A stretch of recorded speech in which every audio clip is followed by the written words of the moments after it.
Well, hello everybody and welcome back to another episode of the Accommodation Show. This week, I have brought back a man who is beyond a myth, he is beyond a legend, the awesome Peter Syme. Welcome to the show. Hi Bart, that's a strange intro because I'm anything but a legend. Just an annoying Scotsman that has a lot of opinions. If anyone's ever doubted that you're a legend, all they have to do is spend 5 minutes on LinkedIn looking through your posts and seeing how instrumental you are in some of the thoughts that you actually have. And I've been following your journey for many, many years and been inspired by a lot of your posts. So inspired that it's the one post that you posted up recently said, I've got to get Peter back on the show, which then was the precedent for me sending you multiple emails and messages saying, hey, Peter, come on, I need to talk to you about this. I really need to talk about this AI topic. So look, you give back so much to the community through your thoughts and through your experiences as well and the things that you do. And one thing that's really clear to me is that you're super passionate about talking about tourism and travel. Yeah, well, life's short. We're all going to be dead soon. So why would you spend any time in your life, that short life, doing something that you're not really passionate about and interested about? And everybody has different interests and they're all valid. But to me, travel has been an addiction for my whole life, travel and tourism. The ability to go to other parts of the world, meet different cultures, different people, experience different things. To me, it's just by far the best industry on the planet to be involved in.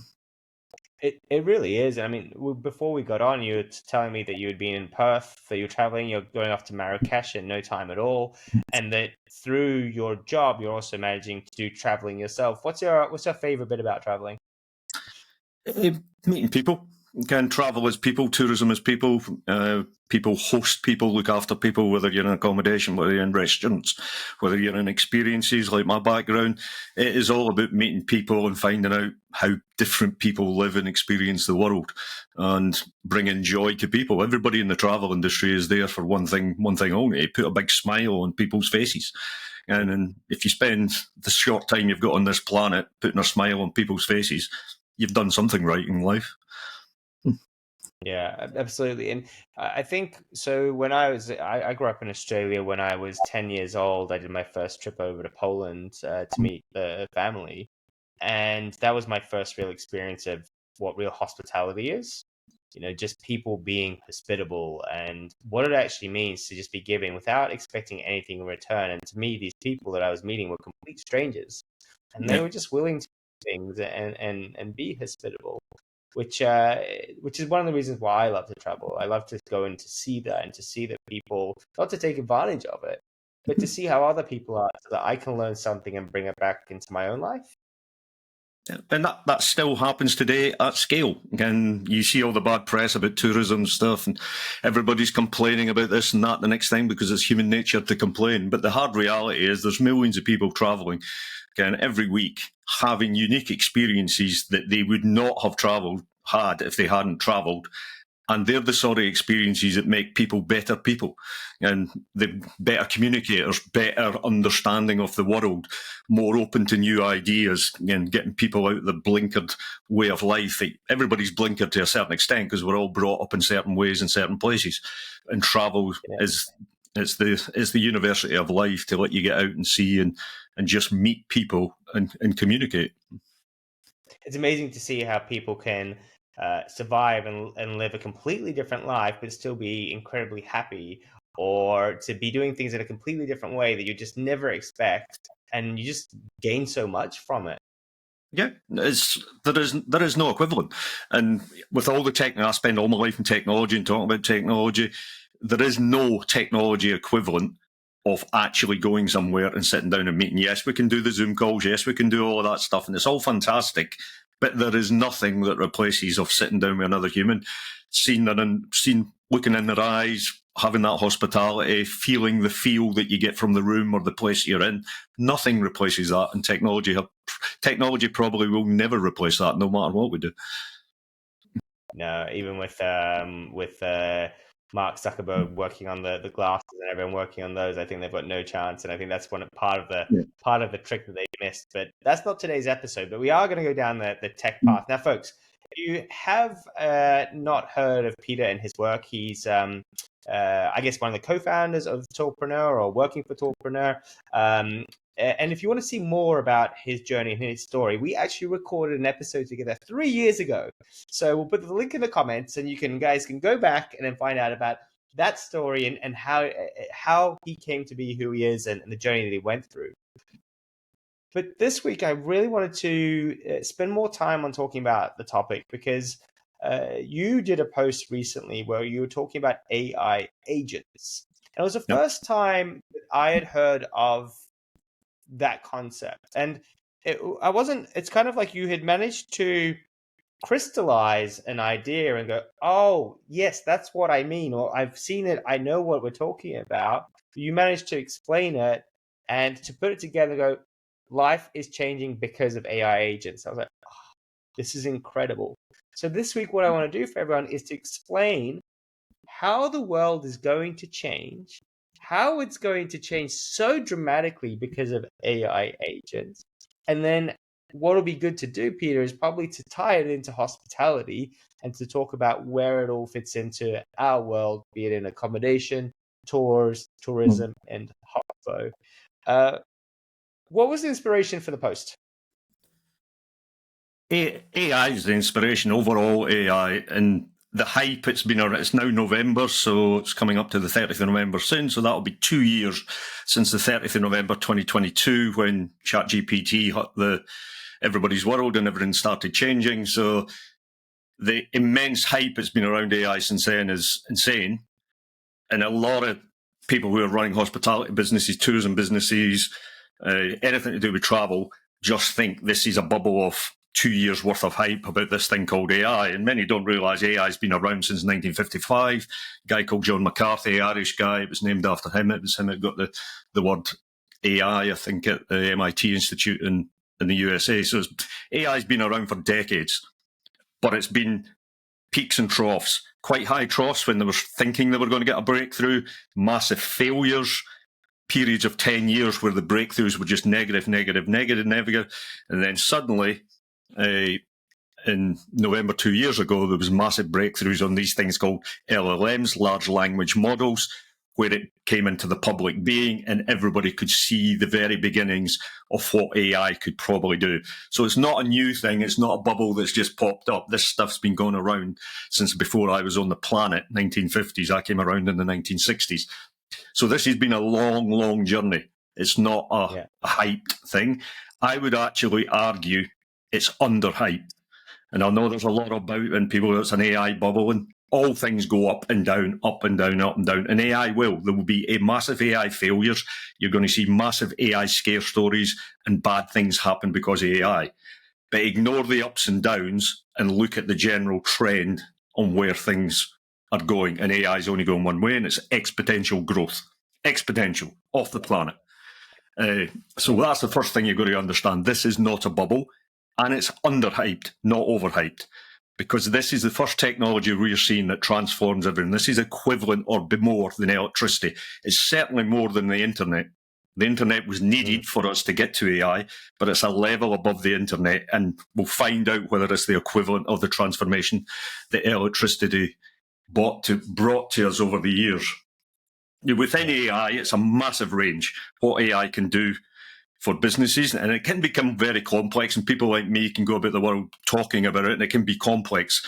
But in travel and tourism, we really have to try and focus this down to make it as simple as possible for all the small, medium-sized travel businesses. The big, giant travel businesses, they've got the budgets, they've got the teams, they'll get experts in, they'll form up teams, they'll get to grab a hold of it. But for all the small, medium businesses running a small chain of hotels or an individual guest house or a tour operator, and all of this can just sound like nonsense. And we've got to really try and simplify this down to how it can help their businesses going forward. And it can help their businesses going forward. And the way I've always looked at it. I was going to say, and I was going to say that I think as well, how will impact their businesses. It's opportunity and threat. And all new change of scale brings both things. It brings opportunity and threat.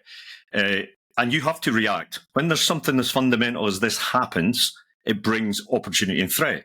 Now, you don't have to act, but you have to take a decision not to act. So in some ways, you're still acting by taking the decision not to act. If you do not act, you're leaving yourself and your business open to threat. If you act, you're improving your business. And there's simplistic uses of AI to improve anybody's business. And I split them into two use cases: tactical use case and strategic use case. Tactical is where everyone, no matter what business you're doing, no matter what size you are, everyone can play at the tactical level. Tactical is where you can improve the processes in your business, improve the productivity in your business. Instead of doing stuff that was taking you 5 hours, AI can make you do the same stuff in half an hour or 1 hour. So there's tactical things in your business. Every single piece of marketing content you've ever wrote, AI can help with it. Every process in the back end of your business, AI can help with it. It's not like you can go out to the market and say, AI, help me, give me someone to help all of this. You've got to experiment. You've got to train yourself, the people in your business and yourself, to use AI tools to see how you can apply it to the back end of your business. But that's open to everybody. And the fundamental thing here is, what a company who's turning over 100 million or 200 million, they have access to the exact same AI tools as a company turning over $100,000. So there is no advantage of a massive company. Barriers have been destroyed for access to the same level of tools. Now, yes, that company's still going to have a bunch more people to be trained on it, and they have more resources that way, but they have the exact same access to a bunch of tools that anybody on the planet has for $20 a month, or less, in many cases free. And it doesn't really matter what tool, people always, what tool should I be using? It doesn't really matter whether you're using ChatGPT, Paid Level, Claude, Perplexity. They're all really good. Google's Gemini, they're all good. Whatever you find is comfortable for you and you're using. I use them all because I play them off each other to see who's improving. But the point is, as a small business, you have access to the same level of power as a big business, without spending any amounts of money or a tiny amount of money. So that's really important for business. This is a level playing field for access. These large language models coming from these big companies, it looks like they're becoming commodities. They're just getting better and better and better and cheaper and cheaper and cheaper, and they're just becoming a standard commodity. So that is fantastic news for all small businesses in the tourism hospitality sector. Having that access to tactical improvements is something that you have to do on a daily basis. So on a weekly basis, I get asked to help tourism companies implement an AI strategy into the business. One of the first questions I ask is, can you talk me through you as the owner and your staff's use of AI today? And the normal answer is, well, we're not really using it. We've got ChatGPT. We do a little bit of this, a little bit of that. And my answer is, well, you're not ready to do an AI strategy for your business. You need to come back in 6 months' time. But here's a plan for the next 6 months. And the next 6 months is all about the people in the business, using simple AI tools like Chat, like Gemini, on a daily basis. Right? And there's the little things, like you have to make it your browser. When you switch on your computer in the morning, you don't want a Google search box coming up or your home page of your own website coming up anymore. You want a ChatGPT box coming up or a Gemini box coming up to make you use that. You want a timer. And on your mobile phone. On your mobile phone as well. Folks, if you haven't got ChatGPT installed on your mobile phone, it is wonderful. It does so much more than what Google or Google search can do at this stage. If you look at the bottom, my most used apps at the bottom, I don't even have a phone dial there anymore. It's 3 out of the 4 of them are all AI agents for me to be using at the bottom. So you have to train yourself as a habit. The way I did this was I recorded my screen use time on various things and how much time I was using Google, how much time I was using AI, ChatGPT, and Claude. I'm a heavy user of Claude and ChatGPT. And over the last couple of years, my use of AI has gone like that. And my use of Google search has gone like that. So you're training your people in your team to be on these tools as much as possible, because everything they have to do on a daily basis It has to be in the brain. Can AI help me with that? Now, that doesn't happen overnight. You're forming a new habit. As we formed a new habit way back in 99, 2000, 2001 to use the internet on a daily basis, you're forming a new habit to use AI help on a daily basis. If you don't get people comfortable with doing that, implementing AI strategies into your business and AI workflows into your business is probably going to fail. You need to have one of the things that comfortable. and one of the things that I noticed from doing the same thing as you is going around and talking to business owners, the same size, small to medium businesses, is that it really comes from the top, and you need to have the business owner understanding these tools, using these tools, and then being able to teach their staff. So very often I'll have my staff come to me and they'll have a problem, and I won't even know the answer to the problem, but I'll say, have you tried ChatGPT? Have you tried one of these tools? And they go, no. And then their problem is this: is they go in and they start to use it, but they don't know what question to ask. But because I'd say, nearing on an expert with the prompts and understanding how it works, I can come up with an answer quicker, but I can show them how to get the answer. And they go, wow, that was incredible. It's like, yeah, well, it was there. Let me help you with that. But it does come from that top down, from you as a business owner taking that step to make sure that you are using it all the time, and also entrusting you and I that we're talking the right thing, that we're not just making this stuff up. It's like we got used to using Google. Now we're saying, hey, get used to using these tools because they're far more powerful. Yeah, and it like I say, it's a habit. But in my experience, if you do a half day's training or a day's training with a team, and then you go back and check in them in 2 weeks' time or 3 weeks' time, and the habit, and they have done what you've asked, i.e. the amount of time to use it on a daily basis, within 2 weeks, that's it, it's done. They're like, they've been blown away, and they'll then start using it on a habitual basis. And once people are on that journey, they don't go back because it then opens up. People are pretty innovative. People are pretty smart on the whole. Again, and once they can see how it is helping them, they'll start saying, oh, wonder if it could help do this. Wonder if it could help do that. Wonder if it could help do the next thing. So this is all tactical use, which is the first stage of small business. Small tourism businesses, hospitality business. This is the stage of doing this. Way down the line, and this is more for business users rather than the team, there is a strategic use of AI. AI is going to change business models. And that's strategic. Tactical use is becoming more productive in your business. But everybody can become more productive. So it's not really a competitive advantage. It's a competitive advantage for a set period of time, just like the companies who got on the internet really early had a competitive advantage for X period of time, but then everybody came onto the internet and suddenly every single hotel had a website, whereas for the first 2-3 years, it was a limited amount of people who had websites. So that tactical use of AI will get you advantages in your business for a set period of time, but people will catch up. So it's tactical use, great for learning.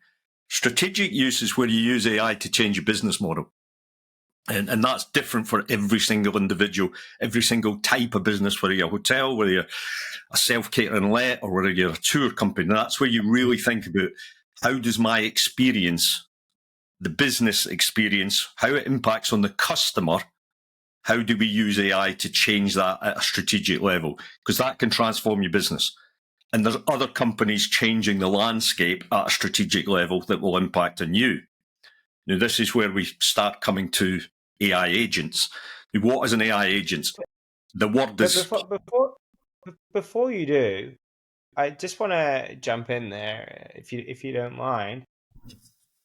When we talk about the strategic part of it and changing things up, and maybe this will tie back into where you were going, I just wanted to address this.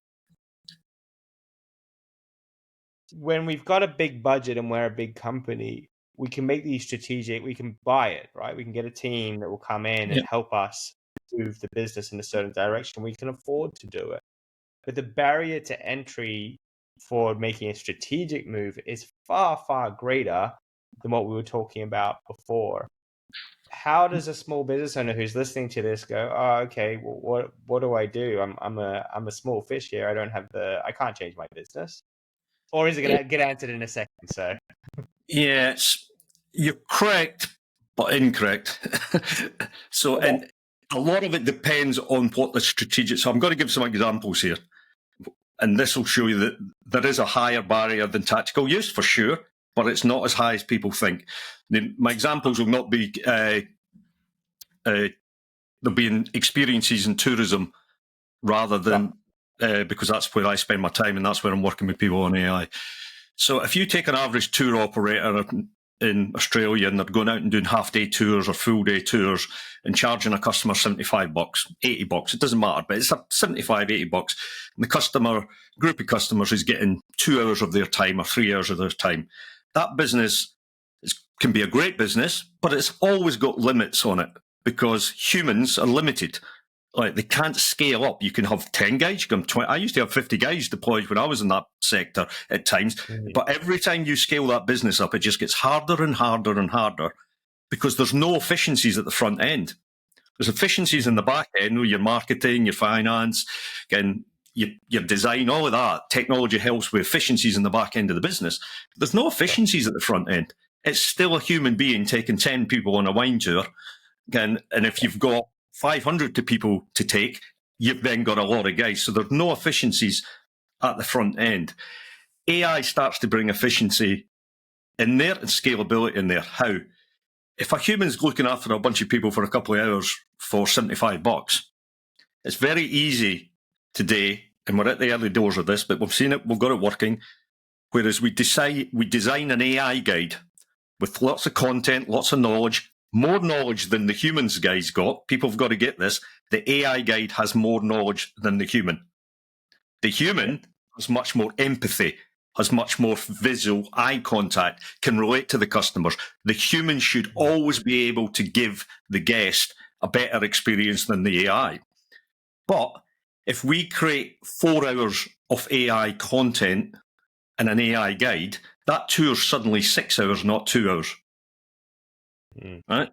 And it's not $75, it's $99. And that extra $24 comes at pure margin, near as enough. It's 90-odd% margin. You're not making anywhere near 90-odd% margin on the human bit. You're making a lot less margin. So suddenly you've got extra margin without the human resource being involved in it. And suddenly you've got a way to scale the business that you've never been able to access before. Like, because the scalability of technology is more or less unlimited. Plus, you've got a touch point with the customer, whereas normally you had experience with that customer over 2 years and you're just focused on what you do as an experience provider. Once you start realizing you can have a touch point with a customer over 1 day, 2 days, how long are they in the destination, and introduce them to the whole destination, not just what you do, you've suddenly got a much deeper connection with the customer. We all know we're all humans, deeper connections, more trust, all of that you build up, you end up getting better business. So that is a strategic applying at a very low level that is not expensive. You would have to work with a partner to do it for sure, but you're the one with the knowledge. The tour operator's the one with the knowledge and the content. The guys, they've got all of this stuff in their head. Yes, the AI will go into the internet, and yes, the AI will come back with every single piece of information about that destination. So its knowledge bank will be higher, but it will not have the context. The context has to be trained into it. And that takes time and training of using the big model plus your data to train the context into it. But there you go. That then gives a business who may be able to do 10,000, 20,000 clients a year with humans the ability to do hundreds of thousands of clients a year with AI, but still keep the human element as the premium offer with the premium price, and the AI part starts to come in at a much cheaper price that can be hybrid, bolted onto a human, or address a market that you're not getting. Most people don't buy a guided tour in a destination. That's the reality. 98% don't buy a guided tour. It's a minority buy a guided tour. Most people self-guide anyway. Now you've got an ability to get into a self-guided market with unlimited scalability in a way that delivers a much, much higher experience than people going to Google Maps and making it up themselves. Sure. Or, I mean, like, there could be an argument that, you know, why doesn't someone just go and, rather than using this guy that they're paying for, they could just go and use, you know, one of the tools. Then what you're saying is that you're interweaving your knowledge, your language, your stuff, and what you know into that information, which makes it unique. Yeah, that's no matter how good ChatGPT or Gemini or any of them are, and they're all getting better 24 hours a day, so they get better every day, and that's continuing, and it's still exponential. No matter how good they are about knowledge and facts, they are only pulling what exists on the internet. Now, you go out and walk around with a guide or work with a hotelier for 2 hours and record what they say. And what they say, 60, 70% of it won't exist on the internet. Mm. So the big LLMs like Chat, they're only limited to what they can find on the internet, whereas an actual experience in a destination with humans has a lot of context that they cannot get access to. They can't not get data to. All the very popular stuff and all the stuff everybody knows, they'll have that in abundance at every variation of it. But on every single thing that happens in tourism, there's a communication thing, and there's things that have never been written down, never been put into a process. They just happen because we're all humans and we can do that. And that is the context. That is the real difference between how good will AI become and the difference between a human dealing with it. Now, the AIs will get better with this and better, and obviously that gets published. They get better all the time. But there is always that human input that will be different from a large language model, that only the operator, only the hotel owner, the self-catering place, or the tour operator, they only have most of the time they don't know they have this knowledge. It's in their head. It's in the guide's heads. So what we're effectively saying is that from a strategic point of view, we're finding strategies to blend the best use cases of AI into our business, and then create products and services for our guests to be able to consume. Yeah, a business owner has two thought chains. The number one, without doubt, is to go down the efficiency level of the tactical use of AI tools, making your processes more efficient. If you employ 2 staff, make sure these 2 staff suddenly become as powerful as 4 staff, 6 staff, etc. So that is by far where you have to go. That's you going into the trenches to learn the business here. But the owner of the business has to be thinking, how can strategically I change my business for the better?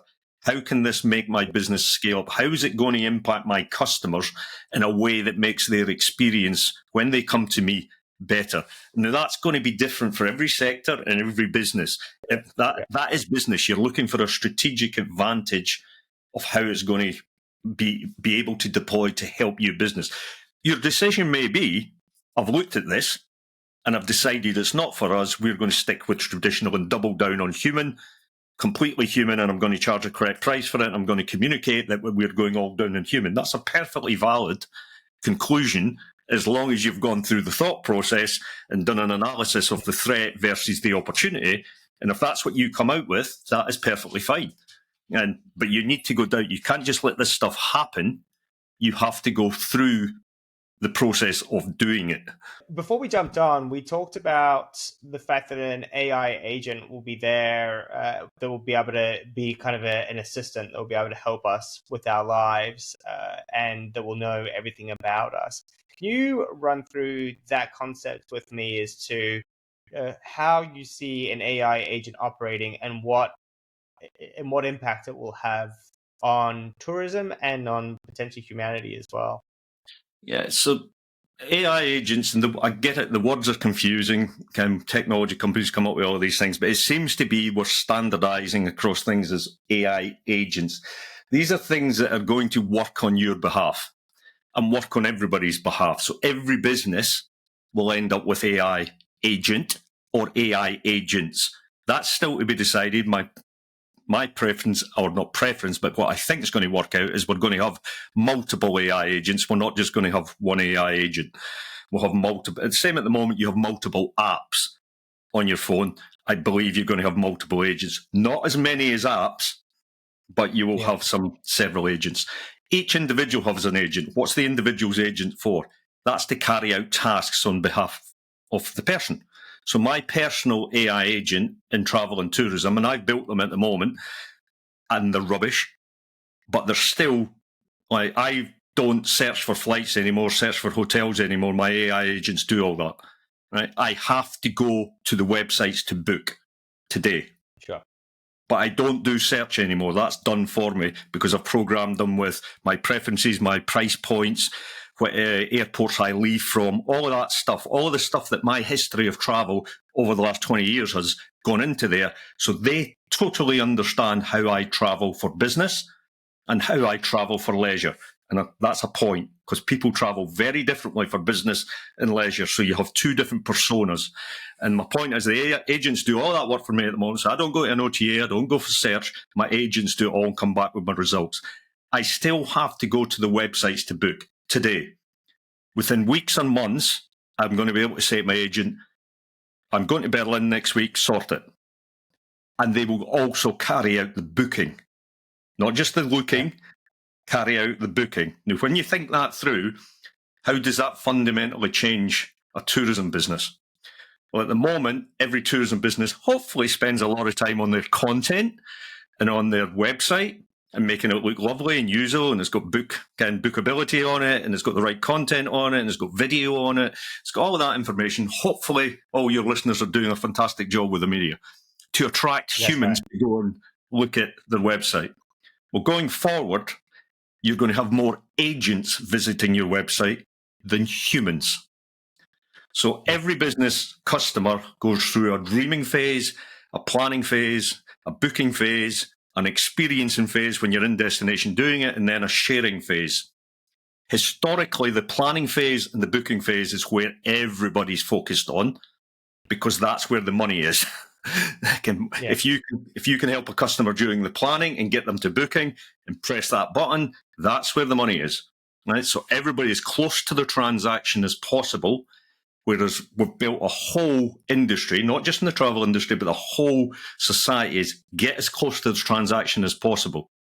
A human, remember, as close to the transaction as possible. We're moving into a world where it will be an agent. I'll say, go and book my hotel, go and book my whole trip. Now, if we think that through, what phase of the customer journey then becomes really important? The dreaming phase, which has been the unwanted child of the customer journey, suddenly becomes incredibly important.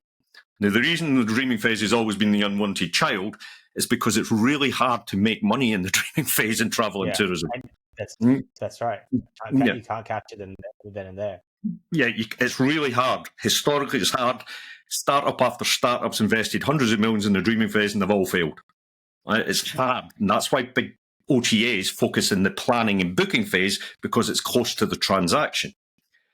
But if agents start taking care of planning and booking, and they will, again, that's a given, that is happening. Your planning and booking will be done by agents.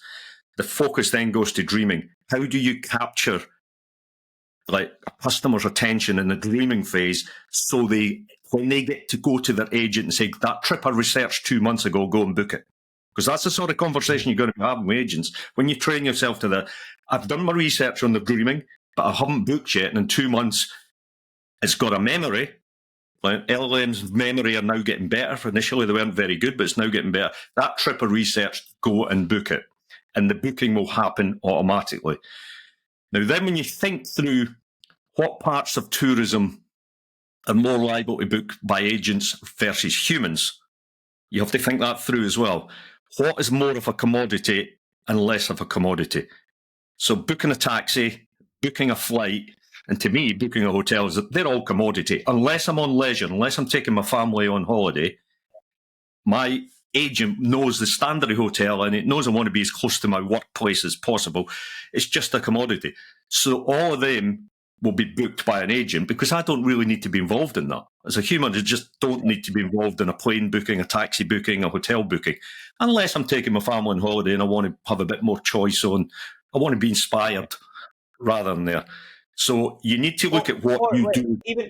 Sorry to interrupt, Peter, but even with that, like it can know what you like and give you better options than what you might research yourself, because it's got access to more data points than you would ever be able to sift through. If you still want the choice, you can still, it doesn't have to do the booking, but it can get you really close and 100%. give you like just give you what you need faster, easier, and to hit the right notes.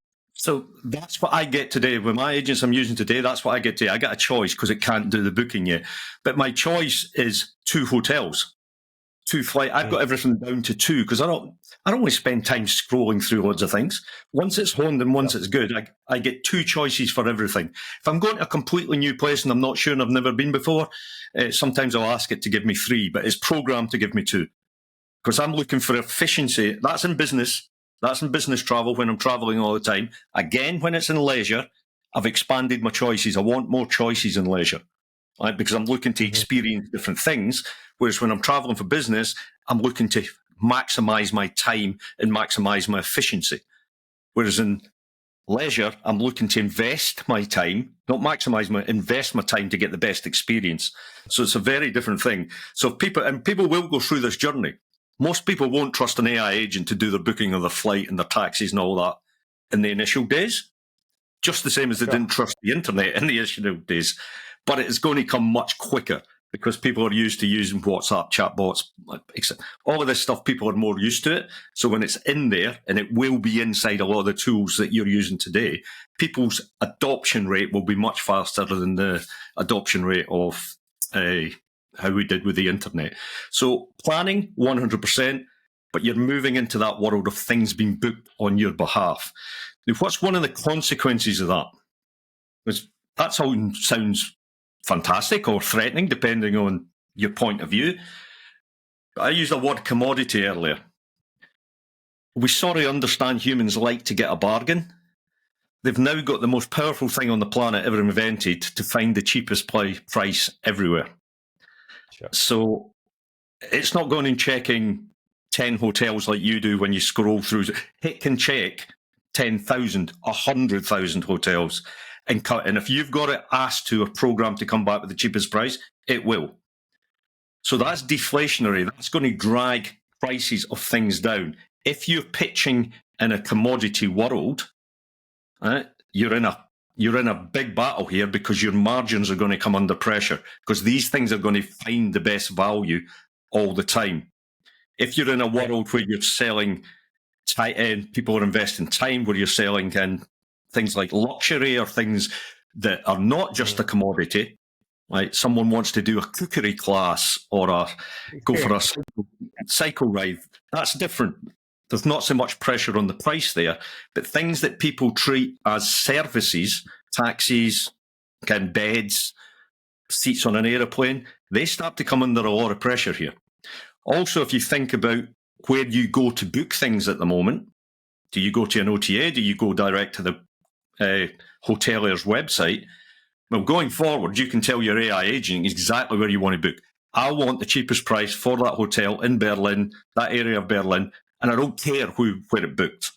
I've got all mine set to book direct. So I never get an OTA in my results. I always get direct to a website that has the functionality to be direct because it's also programmed to ignore everybody I can't book online with. So you need to think through what service you're offering, what experience you're offering, and is this going to put you under margin pressure, or is this going to give you an opportunity to enhance your margin because you're outside of these competitive pressures? Yeah. It's a pretty interesting but yet terrifying new world that we're approaching, because one thing that the reason why I wanted to get you on today was to kind of tell people that this is happening. It's happening very soon, and it will affect everything in a massive way. And like you said at the start, is that people are completely underestimating how much impact this is actually going to have on their lives, the way that they do things, and the way that businesses run. And I think that there might be bits of the puzzle as well that we still can't see. You know, you're talking about the website part. I see this technology as a massive threat to websites. Maybe it'll be okay because that's a place where you've got that final piece of information. So maybe that part is actually quite safe. But then the way the Google works is going to change. So all these things are going to change dramatically. But what I also like about our conversation today is just empowering people with the knowledge that they're going to have a tool in their hand that will be like the best teacher in the world, right? All the teachers in the world, put them all together, and it'll be the best one. It'll be the best travel agent. It'll be the best pilot. It'll be the best at everything within reason, but it will get there. It will become so powerful. And then you've got this person, or you've got this tool that you can use and talk to and leverage to improve your life. The other thing that I'm just going to kind of finish up on, I really love the concept of working on strategy. And I think that that's going to motivate people, and I hope it will motivate people to pull themselves out of their world a bit. See this as a kind of a blockbuster moment. Take your example. Okay, so he was talking about that. What other impacts is it going to have, and how can we leverage this technology? Because if we don't, somebody else will, and then we're going to be in trouble. I use this quite often, and sometimes it just terrifies people or motivates them. But at the current scaling or exponential growth of AI at the moment, like Albert Einstein, IQ 160. Elon Musk, IQ 150, 52. So two pretty smart guys in history, right? That's their IQ level. LLMs at the moment are operating at their IQ level today, right? Not in the future. Today, they're operating at their IQ level of intelligence of Einstein, Musk. The growth rate is 4x per year at the moment. What does 4x per year mean? 4x times 4x times 4x times 4x. If you do that calculation for 4 years, that's 10,000x. So at the current growth rate, we're looking at an IQ level 10,000 times Einstein in 4 years. Everybody can imagine 4 years. It's 3 years since the last time I spoke to you on a podcast, and it went like that. So we're looking at an intelligence on this earth 10,000 times smarter than Einstein in 4 years' time. No one on this planet has any concept what that means, because that changes everything. Everything. Yeah. We're talking about websites and agents and codes. When you have something that intelligent, do you think that intelligent being is going to look at all the things we've built and code and all that complex stuff we've did that's all patched together and go, oh, that's perfect, I'm just going to keep running that as it is? No, it's not. It's going to rebuild everything, and none of us really understand that. And this is kind of horrible statement, but that difference between 4 years' time and a human is the same difference between us today and a worm in your garden. Right? The worm looks at us and our intelligence level is on a completely different planet. In 4 years' time, AI, LLM, large language models are 10,000 times smarter than us. Now, if that doesn't motivate people to do something about it... Are we making a commitment that in 4 years' time we're going to be catching up once again? Maybe we'll do 3 years just to keep it as a bit of a tradition, and then we'll see exactly where we're at. We can recap on this. Peter, look, I'm going to finish us up because this has been fascinating. I love your insights. I love your progressive thinking about these different conundrums that we're facing right now. And I think when we talk about AI, there's a lot of uncertainty. And I think that even though this creates a lot more uncertainty, it also gives some people some tools and some strategies that they can use in their business. So thank you for that. Now, folks, if you are tuned into the podcast on the Spotify, if you're listening on iTunes, give us a review. I'd love to hear your thoughts on this episode. If you're tuned in on YouTube, then hit the subscribe button. 98% of you are not subscribed, so do it yourself or get your AI robot to do it for you. Peter, what's the best way for people to engage with you, contact you, buy your stuff? What should people do? Well, I'm not selling anything apart from knowledge. LinkedIn, 100% LinkedIn. That's the only social network I use in any serious form. So LinkedIn, just drop by there and say hello. Don't just look at me. Say hello on LinkedIn. I will get back to you. Awesome. And it's Peter Syme on there. We'll put his LinkedIn profile in the show notes as well. Peter, thank you so much. Thanks for getting up so early as well. It is 7 o'clock in the morning for Peter. I really appreciate it. You are a legend. I really do mean it. And I'm coming over to the UK soon, so maybe I'll get to catch up with you. Thanks again, and have a good morning.